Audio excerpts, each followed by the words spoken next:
Le Tercer Monde.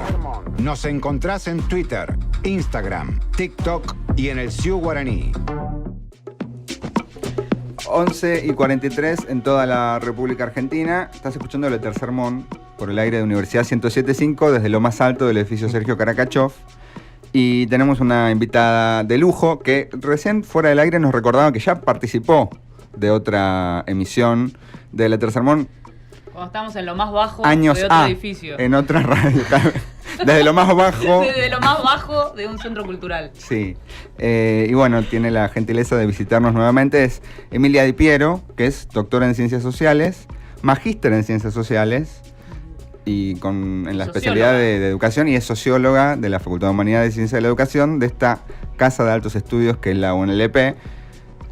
Bienvenida, Emilia, gracias por aceptar nuestra invitación. No, gracias a ustedes por esta invitación, un gusto, siempre escuchamos el programa, lo seguimos desde Cemento, desde allá, desde el Centro Cultural, así que acá estamos, un placer compartir esta mañana de sábado preciosa.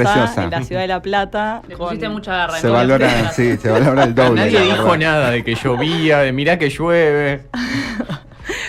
Se mantiene todo igual. Bueno, Emilia es autora también de este libro que las personas que están mirando en Twitch, a ver si ahí lo agarra. Si la cámara te toma. Sí, que se llama Escuela Secundaria, Desigualdad, Meritocracia e Igualitarismo en secundarias universitarias en La Plata, porque vamos a hablar de educación hoy. ¿Está en crisis la educación, Emilia? Bueno, me siento novarecio. Emilia tiene una voz muy radial. Sí, es verdad. Bueno, gracias. Calzás bárbara. Bueno, la pregunta es una pregunta fuerte para iniciar, que me parece bien empezar así, para no andar con chiquitas. A mí me parece que hay distintas cuestiones que se cruzan para poder responder esa pregunta. Por un lado, algo que tenemos que considerar es la expansión del sistema educativo, sobre todo en los últimos años. Si pensamos en el nivel secundario, estamos pensando en un nivel educativo que desde el año 2006, a partir de la Ley de Educación Nacional, se transforma en un nivel obligatorio, un nivel que había nacido allá por el siglo XIX, pensado para una élite que fuera la élite dirigencial del país, varones sobre todo, y que ya en el siglo XXI se le está pidiendo, se le está exigiendo, que se le modifica el mandato a ese nivel educativo hacia un mandato vinculado con la inclusión en primer término y la democratización en términos de quiénes van a acceder y de quiénes se le pide al nivel que aloje, ¿sí? Entonces ahí hay algo que sí, evidentemente va a tener que ver con una crisis vinculada con esta cuestión del cambio de mandato, de una expansión, de una ampliación, que no es solo para el nivel secundario, también el nivel superior transita una ampliación en el siglo XXI, ¿sí? A nivel mundial, y en el caso argentino en particular esto se ve, y esto efectivamente trae distintas dimensiones, distintas cuestiones que van apareciendo. Ahora, cuando decimos crisis, no quiero decir esto de cuando decimos crisis decimos oportunidad. No quiero decir eso, pero sí quiero decir algo de que muchas veces aparecen discursos nostálgicos de la escuela del pasado, que a mí me parece que hay que discutirlos, hay que problematizarlos, porque tiene que ver con esta idea de una edad de oro, de la escuela del pasado era mejor, del siglo XX Cambalache y la decadencia educativa, como esos discursos, que un poco lo trabajé eso en el libro. Y que nadie iba a la escuela secundaria, entonces era claro. Qué linda la escuela, pero no iba nadie. Exactamente, Pati, tal cual. Entonces es una nostalgia del pasado, del nivel secundario, que cuando uno se pone a preguntarle a esas mismas personas que dicen eso, si sus padres, si sus madres, si sus abuelos habían transitado por la escuela secundaria, la respuesta es no. Porque a esa escuela secundaria que se idealiza y se romantiza, a esa escuela del pasado, efectivamente accedía una porción mucho menor de la población, porque el mandato del nivel secundario era otro. Entonces, ya desde el año 2006, cuando la secundaria se transforma en un derecho, ¿sí?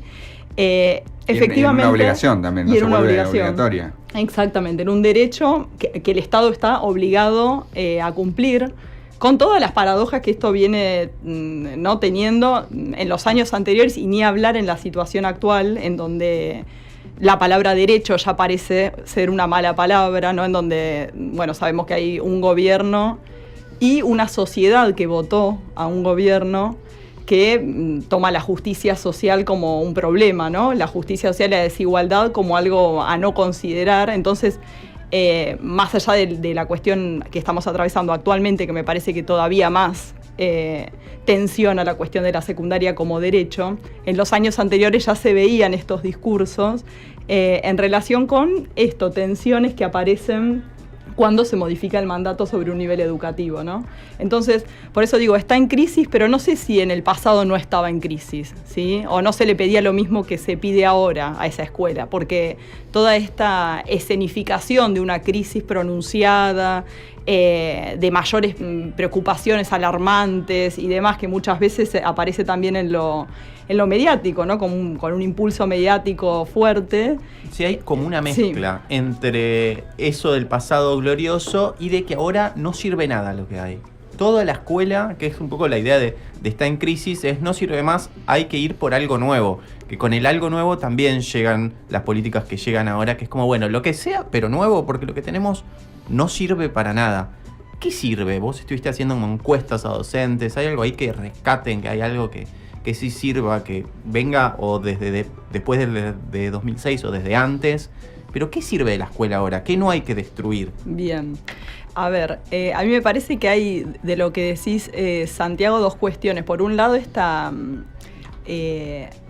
romantización de la idea de innovación, ¿no? Como de innovar como una palabra casi sagrada, en donde, bueno, siempre hay que innovar y cambiar porque eso va a ser mejor. No sé, uno podría pensar, bueno, que tal cual, como vos lo estás planteando, ¿no? De lo que tenemos nada, todo hay que tirarlo a la basura, están así, ¿no? Porque todo eso, bueno, implica que los actores que están ahí tampoco sirven, ¿sí? Entonces es a los docentes, a los estudiantes, digo, a todo el aparato que hoy tenemos, sin tampoco glorificar cómo están o cómo está hoy dado las cosas, ¿no? Sin decir que lo que está dado está bien, porque efectivamente cuando decíamos se expande el sistema educativo, se expande el nivel secundario, también el nivel superior, la expansión del nivel primario sabemos que es algo histórico, algo de lo que nuestro país hizo bandera en la región, ¿sí? Entonces es distinta la dinámica en ese nivel.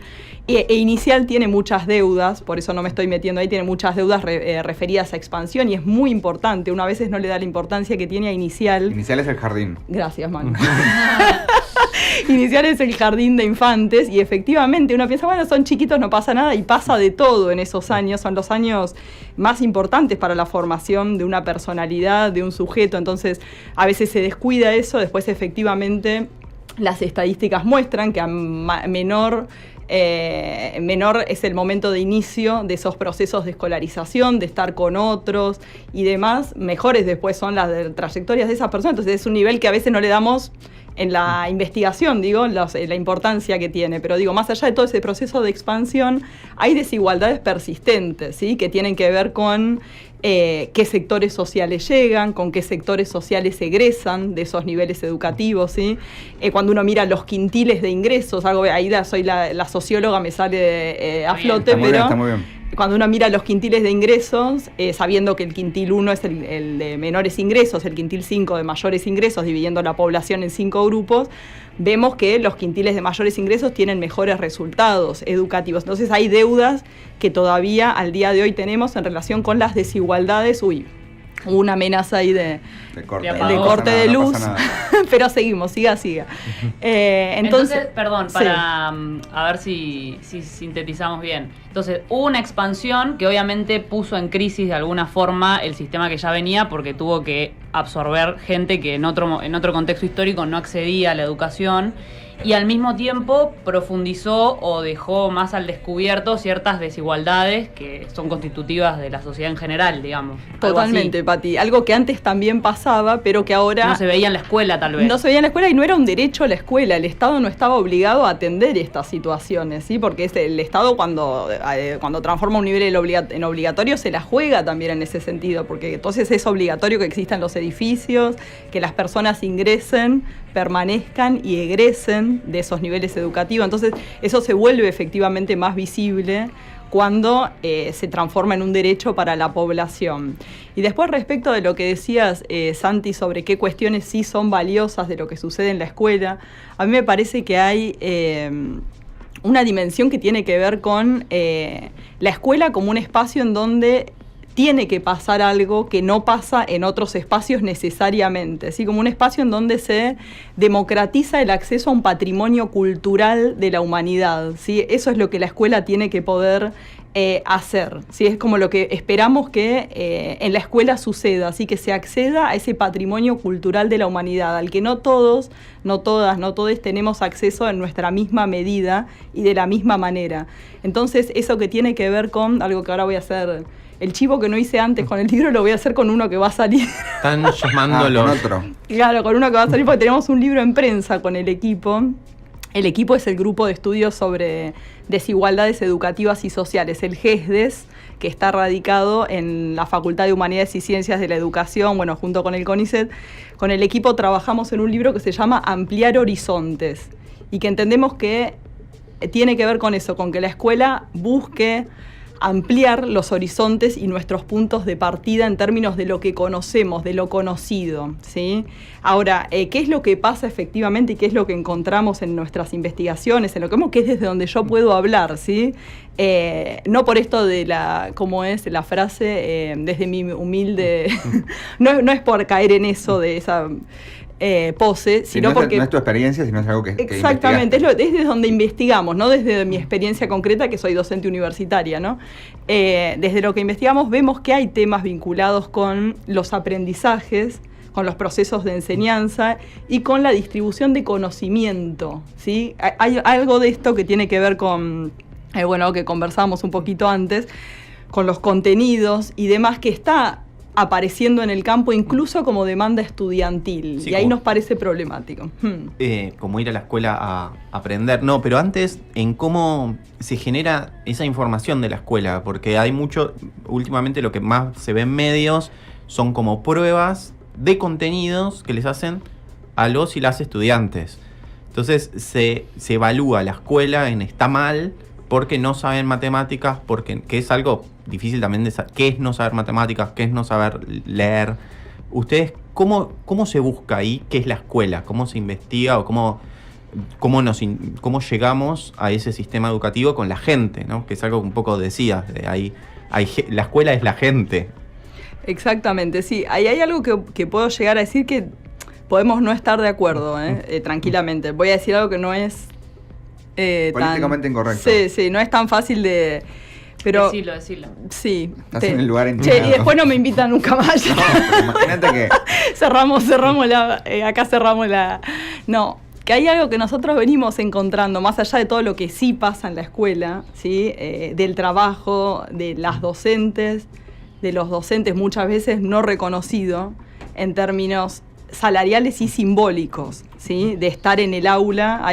La otra vez leía un tuit que decía, bueno, mándenlo a servicio docente obligatorio por un año, que vaya a ver si era un especialista en educación que le va mal de docente. Bueno, entonces quiero decir, más allá de todo eso que sí pasa y que me parece importante ponerlo sobre la mesa, ¿sí? Porque es el trabajo docente cotidiano de estar en aulas con situaciones complejas, con juventudes que a veces no quieren estar ahí, ¿sí? Por esto mismo de la obligatoriedad, ¿sí? No es algo casual lo que estamos viviendo en esos términos. La obligatoriedad en el nivel primario tampoco fue automática, es decir, cuando la 1420 establece la obligatoriedad a nivel primario, no es que todas las familias felices iban y llevaban al chico a la escuela, no, había procesos de resistencia, a la vez estaba la vacunación obligatoria que esto conllevaba, que tampoco las familias estaban de acuerdo con eso, les quitaban una mano de obra en sus propias economías familiares, entonces hubo mucha resistencia. Es la mano más visible del Estado, la escuela. Es una mano muy visible, tal cual. Muy visible y muy coercitiva. También. Porque, bueno, esto de la obligatoriedad, no sé si hay tanto peso de lo obligatorio en otras dimensiones de la vida social como con la escuela. Puede ser, tal vez los procesos de vacunación también tienen algo de eso, ¿no? Como sí, que están relacionados con la escuela. Están relacionados con la escuela, que sí. Muchas vacunas me en la escuela. Sí, o para ingresar al otro nivel te piden, claro. Porque la escuela ejerce ahí efectivamente un rol de control que tiene que ver con la biopolítica en términos de Foucault, no nos vamos a meter en esa, pero bueno, tiene que ver ahí con una discusión más desde ahí. Pero quiero decir que muchas veces, más allá de todo este trabajo que se hace desde la docencia, para volver a lo que estaba tratando de desarrollar, que me fui, me parece que hay algo vinculado con los aprendizajes, que a la vez tiene que ver, por supuesto, con la enseñanza, no como binomio enseñanza-aprendizaje, que es algo que nosotros discutimos mucho, que no es un binomio que va de la mano, pero que tiene que ver con los procesos de enseñanza, en donde hay algo ahí que hay que seguir pensando, que esas pruebas, que eran las pruebas, los operativos nacionales de evaluación, en las décadas anteriores, que después con el macrismo pasaron a hacerlas aprender, en términos internacionales la OCDE, las pruebas PISA, ¿sí? Esas pruebas estandarizadas que discutimos mucho y que me parece bien discutir, porque es la misma evaluación para escenas bien distintas, ¿sí? Claro. Al mismo tiempo hay algo de eso que creo que hay que pensar, ¿sí? Que hay que ver qué es lo que está pasando en términos de aprendizaje, de qué es lo que se está enseñando y qué es de eso que se está enseñando aquello que a los jóvenes permea en ellos, en sus experiencias. Tampoco para decir que hay que enseñar solo lo que las juventudes quieren, porque yo ese punto de vista medio populista tampoco me convence. O sea, hay un currículum que tiene que estar establecido y que no necesariamente ahí es lo que las juventudes piensan, ¿sí? O buscan, sino que es una negociación colectiva en donde tienen que estar las voces de las juventudes junto con otras voces, ¿sí? Pero me parece que hay algo vinculado con una problemática en relación con los aprendizajes, en relación con los conocimientos, de la relación con el saber, también en términos de ver qué es lo que pasa con la distribución de ese patrimonio cultural de la humanidad, que hay que también problematizarlo, no quedarnos solamente con los números de acceso, ¿sí? Que es algo que nos preocupó cuando empezó la obligatoriedad. Bueno, a ver, entonces, ¿quiénes acceden? ¿Cuántos acceden? ¿Cuánto ese número? Sino, bueno, ¿qué es lo que pasa cuando están adentro? ¿Sí? ¿Están aprendiendo? ¿Qué está pasando adentro de la escuela? ¿Sí? Hay algo de eso que yo sé que esto que estoy diciendo no es la posición más cómoda, porque es algo que no es tan... Sí, porque muchas veces la demanda es que los chicos estén en la escuela. Que estén en la escuela, sí. Porque eso también soluciona una dinámica de la vida familiar que también es muy importante, pero a veces poco se discute qué es lo que sucede adentro, o solamente se discute para decir, desaprobaron, los chicos de 4º grado no saben, esos títulos que salen en los diarios, no saben sumar ni restar. Sí, claro. Estamos con Emilia Di Piero, que es socióloga y especialista en educación secundaria, sobre todo. Vamos a escuchar una canción y volvemos con ella. Esto es Wire Mannequin. 12:04, seguimos en La Tercer Mon. Estamos con Emilia Di Piero, que es socióloga y especialista en educación. Estábamos hablando un poco de la escuela en general, en particular de la escuela secundaria. No, y además llegaron niñas. Llegaron niños. No, de sí. repente llegaron niñas. Fue como, uy, no, nos estaban escuchando. Como si fueran las vacaciones de invierno, que se llena de niños el estudio. Todo. Hermoso. Niños que están, por supuesto, escolarizados. Claro. No, veníamos hablando de los contenidos y de cómo se discute o quiénes discuten qué es lo que se enseña en la escuela, si es que la escuela tiene que enseñar, porque eso también es como que algunos lo discuten y otros lo dejan de discutir o dejan espacios también. ¿Cómo ves esa discusión, Emi? Sí, a mí me parece que con esta cuestión justamente de la obligatoriedad hubo un corrimiento ahí en algún sentido de la discusión desde la preocupación por el acceso, que es una preocupación obviamente legítima, porque si las personas no están en la escuela, ¿qué le vamos a pedir a la escuela? Necesitamos que primero estén en la escuela. Pero además de eso, necesitamos que en la escuela pase algo significativo para esas personas, ¿sí? Significativo en términos de que se aprenda, que se genere este cambio respecto de la posición original, ¿sí? que se pueda dar ese salto respecto de la posición original a partir de la propuesta que la escuela hace. Y ahí me parece que es fundamental la cuestión de los aprendizajes, porque muchas veces aparecen en algunos discursos esta idea de que los aprendizajes, es cuando uno plantea, bueno, pero ¿qué pasa con los aprendizajes? Bueno, eso no es bandera nuestra, ¿no? Digo nuestra como en un gran colectivo. Ahora está progre, es como que tiene ahí toda una crítica, no va a decir progre, pero no. De lo que es nuestro grupo, nuestro espacio, ¿no? De pensamiento, en donde queremos que las personas vivan mejor y que el Estado acompañe esa mejora y ese bienestar de la población. Digo, en ese gran colectivo que podemos pensarnos así. Y termina pasando que el aprendizaje lo termina tomando como una bandera a la derecha, ¿sí? Con las pruebas, a partir de las pruebas, bueno, me acuerdo todo lo que fue el macrismo, ni hablar ahora, bueno, no Bueno, ahora están con los vouchers, hay como otros temas, ¿no? También presentes en la agenda. Pero en el macrismo me acuerdo que tomaron esto de las pruebas a aprender como ahora vamos a ver qué es lo que está pasando con los aprendizajes. Tantos años de kirchnerismo, ahora sí queremos ver qué es lo que está pasando. Bueno, a nosotros también nos importan los aprendizajes. Nosotros no estamos renunciando a esa bandera, no se las estamos regalando. Entonces hay algo que hay que ir a disputar. Me parece que hay algo de disputa en eso. Ahora este gobierno está con el tema de la alfabetización, como que también es como un debate respecto de, bueno, los chicos no saben leer en la escuela, no aprendieron a leer en estos 20 años de kirchnerismo, entonces tenemos que hacer una campaña de alfabetización, más o menos ese es como el argumento. Sí, y es más terrible todavía, porque alfabetización es algo que no necesariamente es al kirchnerismo, ¿sí? Es mucho más atrás todavía, ¿sí? Claro. Es como decir, esto fue un fracaso, ¿sí? Como el sistema educativo fue un fracaso y hay que ir por procesos que en principio no son los que uno pensaría que preocupan en mayor medida en términos de indicadores estadísticos, ¿sí?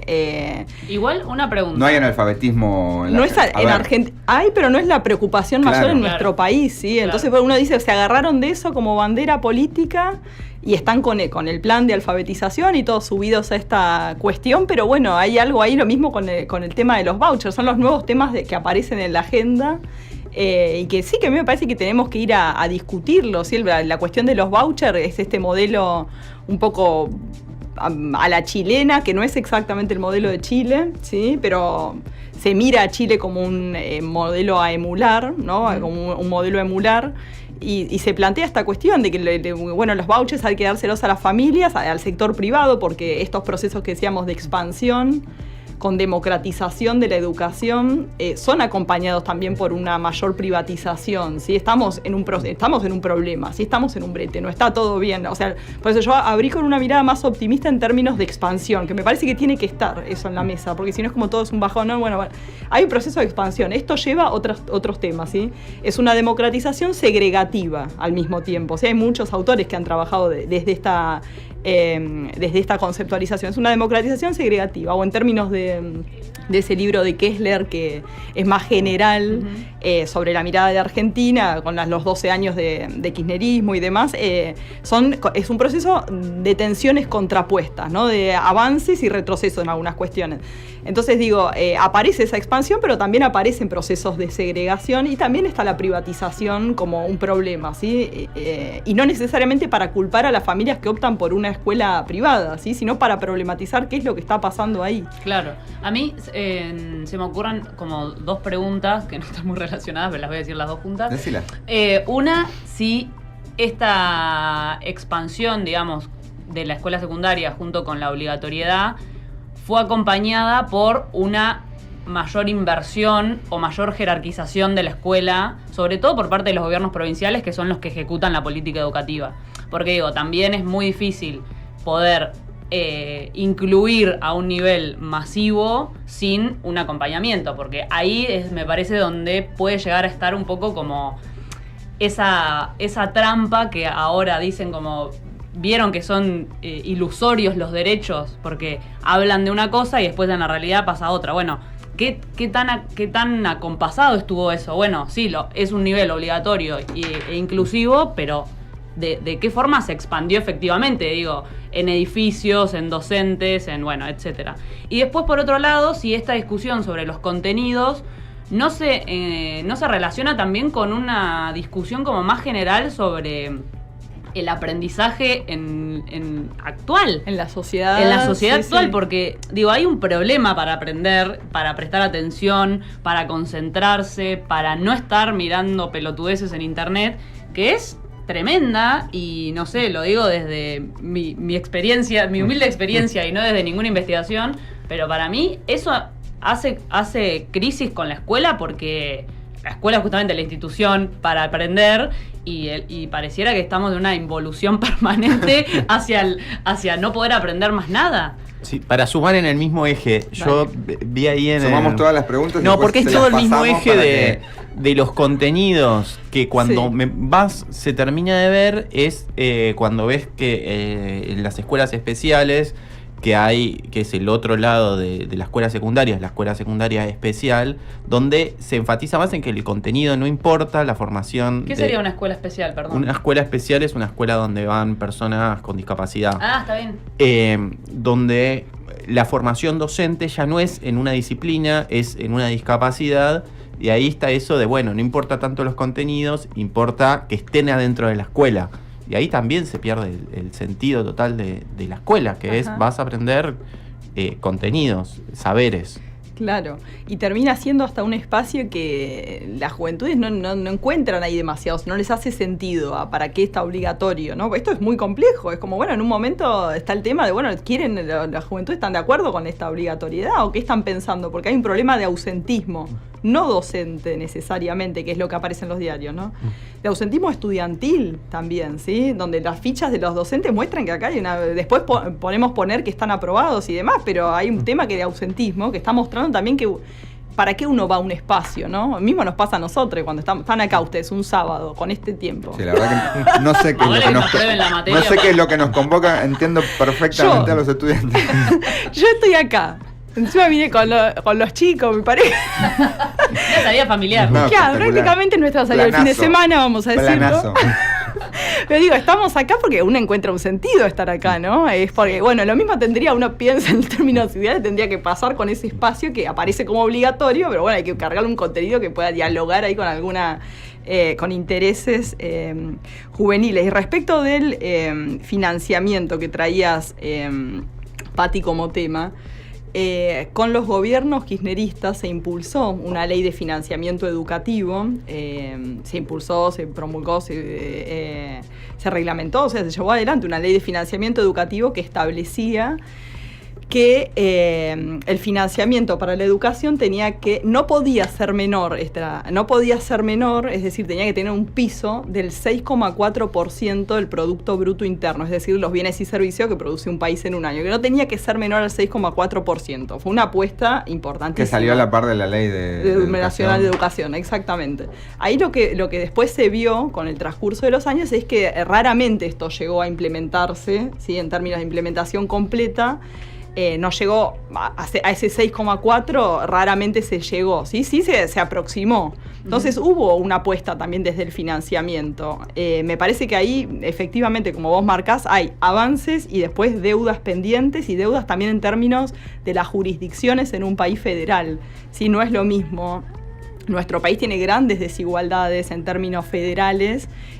Respecto de la cuestión educativa, hay provincias sobrecargadas de estudiantes y de docentes y con menos presupuesto, y provincias con mucho menos cantidad de matrícula y más presupuesto, ¿sí? Por las regalías, por lo que sea, pero tiene mucho más presupuesto para destinar a educación. Entonces, es un país que, además de todo lo que estamos hablando de las desigualdades de los sociales, que eso tal vez es externo a lo propiamente educativo, además reproduce y profundiza desigualdades en términos de las provincias, ¿sí? En términos provinciales. Entonces ahí me parece que hay un panorama y un abanico que es bien complicado en términos federales de la educación argentina como una educación federal, en donde hubo una apuesta importante por ampliar el financiamiento y al mismo tiempo no alcanzó, ¿sí? No es suficiente con lo que pasó en términos de financiamiento. Y después sobre el otro que traías, de esto de cómo aprender y qué está pasando, a mí me parece que hay que pensarlo en términos más amplios, ¿no? Como un proceso de crisis civilizatoria, ¿sí? En relación con esto de Twitter, ¿no? De la educación, de la digitalización. También hace poco fui jurado de una tesis que tenía que ver con esto, con cómo cómo leen las ingresantes y los ingresantes en una facultad en concreto, ¿no? ¿Cómo leen? Pero ¿cómo leen? Entonces miraba las prácticas de lectura y aparecía esto de la lectura en el celular, ¿no? Sí, nadie compra una fotocopia. La fotocopia como algo en desuso. Yo lo milité todo el cuatrimestre en vano. Creo que de 60, 2, 3 tenían la fotocopia. Y es complicado porque hay que ver esto, qué es lo que está pasando con esos modos de lectura, en donde es eso, uno está leyendo un texto, de repente está ahí hablando con Foucault, qué sé yo, y de repente cae un WhatsApp de una amiga de tomar una cerveza y bueno, entonces me voy al chat y después vuelvo. En el mejor de los casos. En el mejor de los casos. Entonces pasan cosas distintas en la cabeza, ¿no? De esto yo no, por supuesto que no tengo ningún tipo de respuesta para dar, solamente sí entiendo que hay una crisis más grande en términos civilizatorios que tiene que ver con la digitalización, en donde, al menos desde mi punto de vista, no tengo claro cuál es la mejor opción a tomar con esta discusión también de los celulares en el aula, sí o no. El otro día en un encuentro que estuve, que no era un encuentro académico, había estudiantes secundarios que planteaban que a ellos les pasa que el celular es un espacio donde estar, así lo dijeron. Eso me pareció muy fuerte la expresión. Es un espacio donde estar. Entonces que muchas veces lo que está pasando en el aula no les interesa, no están conectados con lo que está pasando. Entonces se van a un espacio distinto donde están. Me pareció muy loca la expresión. Sí, porque discute además con esta idea de que hay un mundo virtual y un mundo real, cuando el mundo virtual es totalmente real y a veces más real y más convocante que el supuestamente virtual, ¿no? Eso me pareció, como la expresión que usaron me pareció muy llamativa. No, que la disputa ahí también se da, que aparece en los discursos de derecha, de la prohibición del celular, de la capacidad del sistema educativo de poner algún límite, de fijar alguna regla, porque por el otro lado está eso Totalmente. de, bueno, podés hacer lo que querés, cuando querés, como quieras, manejate, y no, digamos, hay una necesidad en ese diálogo de los docentes-alumnos, de poner alguna regla, de decir, che, pasa algo que tenga, no sé si consecuencias, pero ¿qué? ¿Cómo sería? ¿Qué hacemos ahí en nuevas reglas? ¿Qué aparece?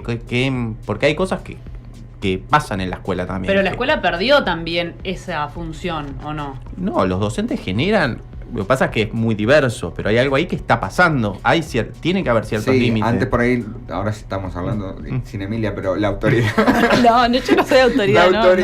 La autoridad escolar estaba como estaba a priori, como que estaba garantizada, decir. Y ahora es como que cada docente tiene que medio que ganársela. Y es quizás de las cosas más difíciles que hay que hacer, que tiene que hacer un docente, como ganarse la autoridad o ganarse la legitimidad para que uno dice algo y más o menos los estudiantes no solo lo hagan, sino que además entiendan que así funciona o que los beneficia. No, y además que también es re difícil sostener y ejercer la autoridad y la legitimidad de ciertas reglas con ciertos castigos. Por ejemplo, ¿qué vas a echar a alguien de la escuela? Y eso entra en tensión con la permanencia y con la obligatoriedad y con la integración. Entonces, ¿cuál es el castigo? Al final, échame, me estás haciendo un favor, ¿entendés? Porque no quiero estar acá, por ejemplo, ¿no? Creo que es algo que trabajás en el libro, digamos, cómo las escuelas, por lo menos las escuelas universitarias y la universidad, me hace pensar a mí que tiene los mismos mecanismos, tienen mecanismos de expulsar a la gente. Y cómo, en vez de ser, como eran antes, muy explícitos, creo que les decís soft, son implícitos. La escuela sigue expulsando a la gente y es por cosas más crueles ahora que antes. Estaba menos, claro, tal cual. Es como, tiene que ver con estos procesos de desinstitucionalización, ¿no? Que no solo atañen a la escuela, es más general en términos societales. Pero tiene que ver con estos procesos donde hay menos rol y más personalidad, por decirlo de alguna manera, ¿no? Como menos rol establecido en términos, no sé, de Parson, qué sé yo, como de lo que la institución pide, entonces yo cumplo con lo que la institución pide y algo que ya está premoldeado. Y más juego yo con mi personalidad, de qué hago en ese espacio. Y esto es, como decían, o sea, es muy exigente para el docente tener que estar ahí, poner en juego su personalidad, tener carisma para que le den bola, es como, es un montón lo que tiene que hacer. Tener que conquistarlos desde el contenido y desde, no sé, el humor y desde esto y estar negociando lo otro. todo el tiempo, bueno, hacemos esto, pero la próxima hacemos lo otro, o bueno, está bien, ahora no hagan nada.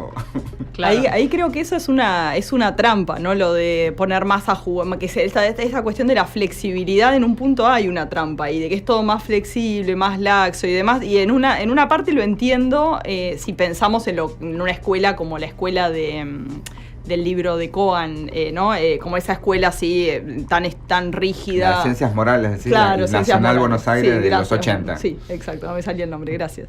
De ciencias morales, como la escuela tan rígida, estricta, bueno.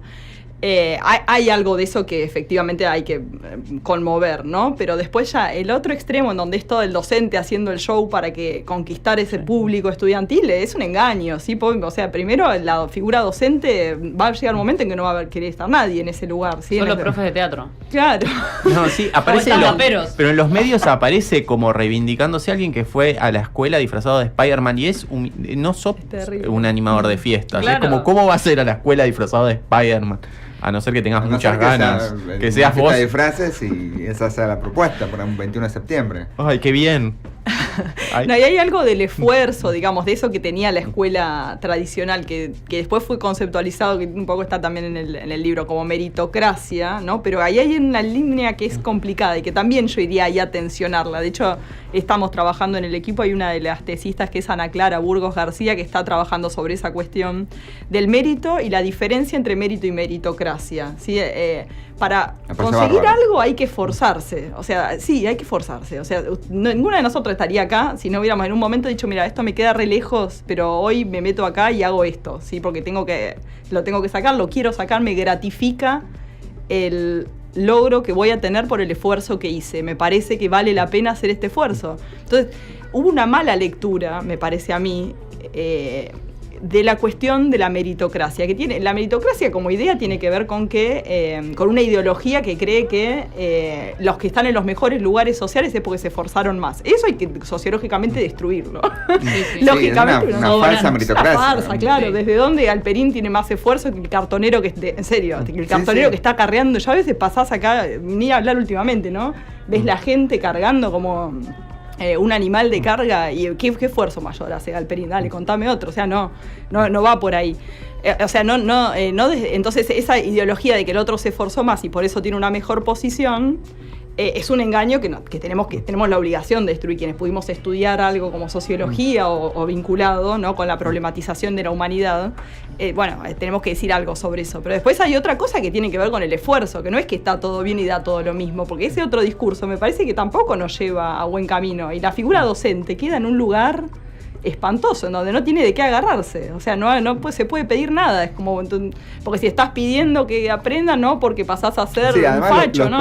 Los propios estudiantes te exigen un poco el rol. El rol y el mérito. De por qué si yo hice más que... A veces, bueno, hay que negociar eso, pero por qué si yo hice más que fulanito, los dos tenemos la misma nota y qué sé yo. Es como que se diluye un poco. Yo estoy totalmente de acuerdo en discutir esa idea de la meritocracia y no dejarla... Creo que hay una mala lectura de la discusión, ¿no? La discusión está bien planteada, yo entiendo esa discusión y está bien planteada. El tema es que hay una mala lectura como una cosa que la leímos mal en términos de prácticas y después de lo que sucede en el espacio áulico, que termina jugando en contra del docente y del estudiante también. Sí, y también que como que deslegitima el esfuerzo que implica para mucha gente, no sé, terminar la escuela, ir a la universidad, querer convertirse en un profesional. Digo, mientras vos, por un lado, legitimás las instituciones, deslegitimás el esfuerzo que implica. Entonces también es contradictorio y es desmerecedor de lo que cada persona tiene que hacer subjetivamente para